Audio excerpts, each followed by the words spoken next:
Hi, hello, வணக்கம் and welcome back to Bagi's kitchen Mormilagai.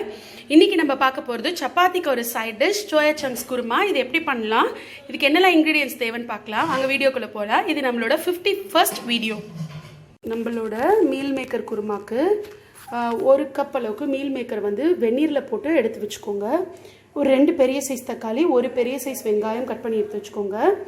மசாலான்னு பாத்தீங்க அப்படினா 1.5 டேபிள்ஸ்பூன் அளவுக்கு தனியா, காரத்துக்கு தேவையான அளவுக்கு காரப்பொடி, ஒரு டீஸ்பூன் அளவுக்கு கரம் மசாலா, ஒரு ½ டீஸ்பூன் இல்ல 1/4 டீஸ்பூன் அளவுக்கு மஞ்சள் தூள்.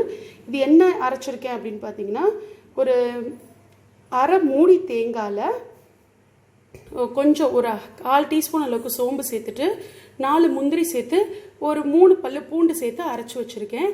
இதை தவிர நம்ம தாளிக்கிறதுக்கு எண்ணெய், உப்பு, அப்புறம் வந்து ஒரு பட்டை, ஒரு லவங்கம், ஒரு டீஸ்பூன் அளவுக்கு சோம்பு, இதெல்லாம் தான் தேவை. வாங்க இதை எப்படி பண்ணலான்னு பார்க்கலாம். ஒரு பாத்திரம் வச்சுட்டு அந்த சட்டியில் ஒரு டேபிள் ஸ்பூன் அளவுக்கு எண்ணெய் சேர்த்துருக்கேன். அந்த எண்ணெய் சூடாகும் போதே நம்ம எடுத்து வச்சிருக்கிற சோம்பு, கிராம்பு, பட்டை இது மூணையும் சேர்த்து அது பொரியிற வரைக்கும் நம்ம வெயிட் பண்ணிக்கலாம். இது வந்து நம்மளோட 51st வீடியோ. இது சோயா சங்க்ஸ் வந்து உடம்புக்கு ரொம்ப நல்லது.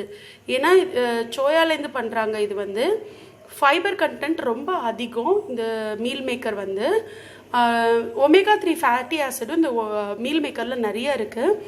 அதனால நீங்கள் குழந்தைங்களுக்கு முடிஞ்ச அளவுக்கு இதை கொடுக்க பாருங்கள்.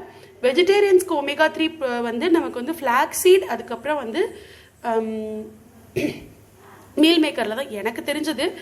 தெரியாமல் வேறு எதுலையா இருந்தது அப்படின்னா நீங்கள் கமெண்ட் பண்ணுங்கள், அதை கூட நான் தெரிஞ்சுக்கிறேன். வெஜிடேரியன்ஸில் வேறு எதில் வந்து omega-3 ஃபேட்டி ஆசிட் இருக்குது அப்படிங்கிறத. சோம்பு, பட்டை, கிராம்பெல்லாம் பொரிஞ்சிச்சு.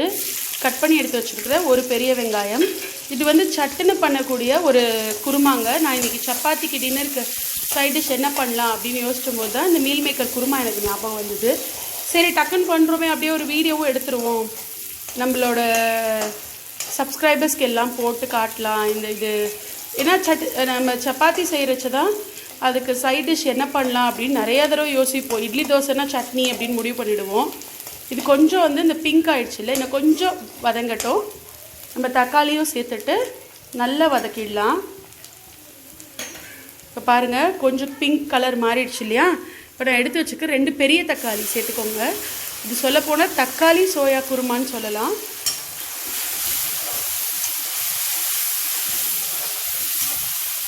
ரொம்ப டேஸ்ட்டாக இருக்கும் இது சப்பாத்திக்கு.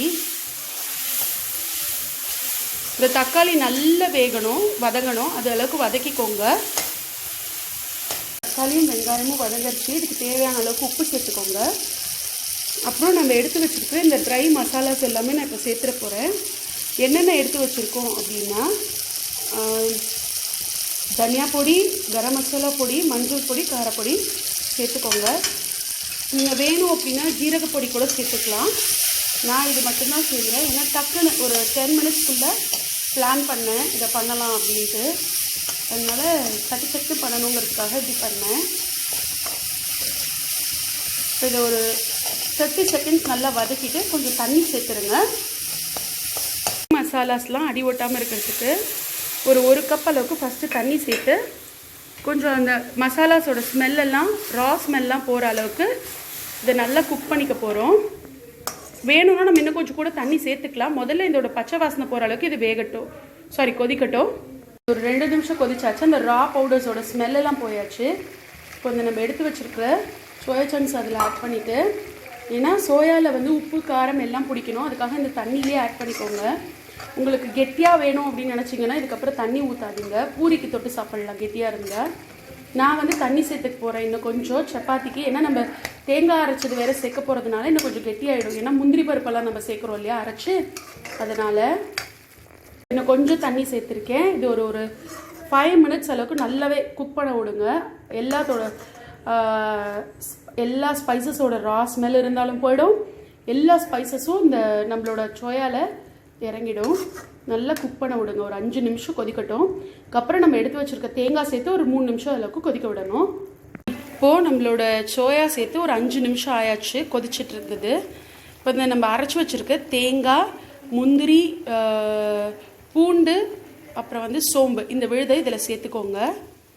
ஒரு 3லேருந்து 5 நிமிஷம் வரைக்கும் கொதிக்க விடுங்க. இது நல்லா கெட்டியாயிடும்.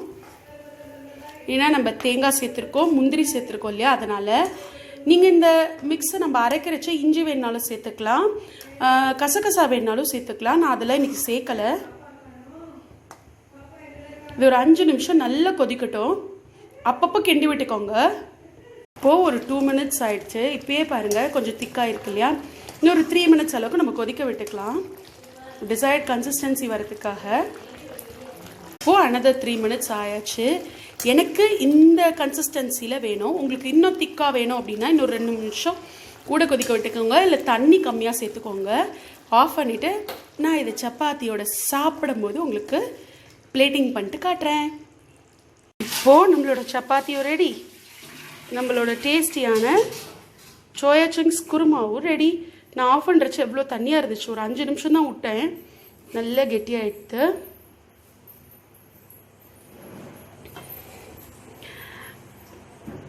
சாஃப்ட் சப்பாத்தியோட நம்மளோட yummy tasty soya chunk kurma. கண்டிப்பாக நீங்களும் இதை ட்ரை பண்ணி பாருங்கள், உங்களுக்கும் ரொம்ப பிடிக்கும். நான் இதை இப்போ டேஸ்ட் பண்ண போகிறேன். நிஜமாவே சூப்பராக இருக்குது. ஹோப் உங்கள் எல்லாருக்கும் இந்த வீடியோ பிடிக்கும்னு நினைக்கிறேன். பிடிச்சிருந்தா மறக்காமல் லைக் பண்ணுங்கள், ஷேர் பண்ணுங்கள். நம்ம சேனலை இது வரைக்கும் சப்ஸ்கிரைப் பண்ணலன்னா சப்ஸ்கிரைப் பண்ணிக்கோங்க. பக்கத்தில் இருக்கிற பெல் ஐக்கனையும் ப்ரெஸ் பண்ணிக்கோங்க. அடுத்தடுத்த வீடியோஸோட நோட்டிஃபிகேஷன் உங்களுக்கு தெரியறதுக்காக. இன்னொரு இன்ட்ரெஸ்டிங்கான வீடியோவில் உங்களை சந்திக்கிற வரைக்கும் டாடா பை பாய்.